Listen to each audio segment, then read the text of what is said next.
Okay, so today is April 2nd and the second day of learning with Kaizen. And I have completed the first chapter, and it mostly deals with, the history of the idea. It is basically an East meets West concept because Kaizen isn't, I'm not exactly being pretentious, okay, going behind some Japanese philosophy when we have so many Indian philosophies here. So, Kaizen is actually a business theory that came into action in the post Second World War Japan. So, the idea was mainly American, where they focused on the basic level problems rather than going to the higher ups during the war period. So, it is that idea that when it came to the Japanese society, they focused on making incremental changes, keeping the long-term goals in their mind. So that's how the idea came about. And so the business theory, then later they just used it for personal development, and it is how it generally reflects on the social structure and the societal norms of the Japanese society. So that is why they owned the concept and the West just dropped it, I guess. So the idea behind Kaizen has always been, our way of life deserves to be improved. That is how it has always been. And whether it is your work life, it's your social life, or your home life, every kind of life always deserves improvement. And how do we achieve that? By cultivating good habits.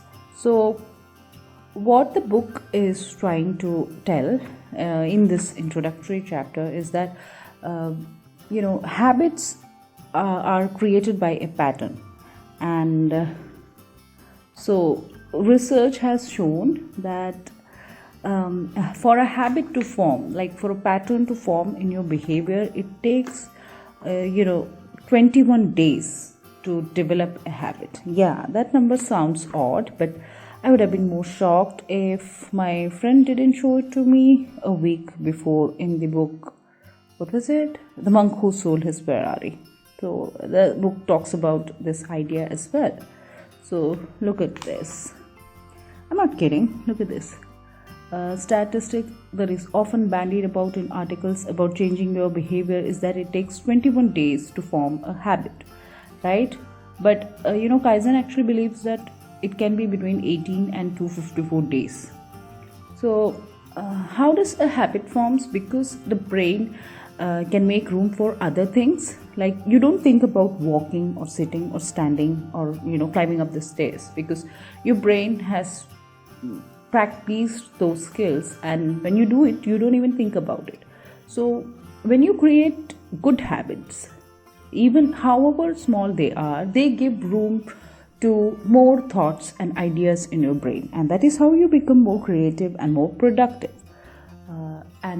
That's one aspect of development. But the problem is, if you are addicted to the bad habits, it is equally difficult to improve on that, because it's on autopilot. You just do it without thinking, like biting your nails when you're stressed, or if you're a chain smoker, smoking when you get stressed, and you don't even think about it because it is a habit.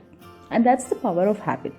So that's all the things that this chapter discusses. And then we have this note on negative bias. So our brain, I think now it's active very much, because ever since we were cavemen, our brain is designed to sense danger to our existence or the way of life that we have.